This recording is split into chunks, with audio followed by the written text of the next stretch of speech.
আমি রান্না করব শিং মাছ। কাঁচামরিচ, রসুন আর জিরা বাইটে নেব ফিনিশ করে। নিয়েছি 5 রকমের সবজি, ডাঁটা, আলু, পেঁপে, বরবটি, বেগুন। মশলাটা তাহলে বেটে নিই। শিং মাছ বেশি ভাজা চলে না, তাই আমি হালকা ভেজে তুলে নিলাম। এখন মশলা কষাই নিব। এখন আমি সমস্ত গুঁড়া মশলা অ্যাড করব। এই যে হলুদের গুঁড়া 1 চামচ, ধনিয়ার গুঁড়া, যেহেতু কাঁচামরিচ দিছি এই জন্য গুঁড়ামরিচ কম দেবো, আমরা ঝাল কম খাই। এখন এখানে দিয়ে দেব মশলা সহ।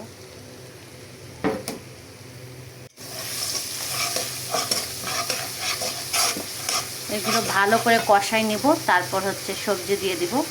সবজিগুলো দিয়ে দিব। এখন মশলা কষানো শেষ।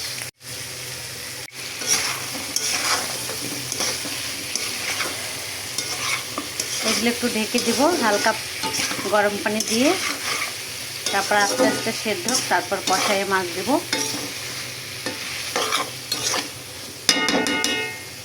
তখন কিন্তু লবণ দিইনি, এখন দিয়ে দিলাম। ভালো করে নেড়ে ঢেকে দেব এবং সিদ্ধ হলে কষায় মাছ দিয়ে দেবো। এটার পানি শুকিয়ে আসছে, এখন আমি কষায় নিচ্ছি এটা।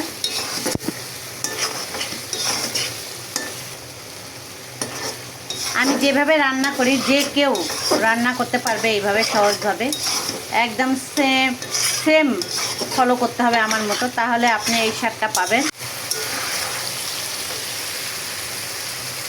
এই যে আমার কষানো হয়ে গেছে, এখন মাছটা দিয়ে দিলাম এখানে।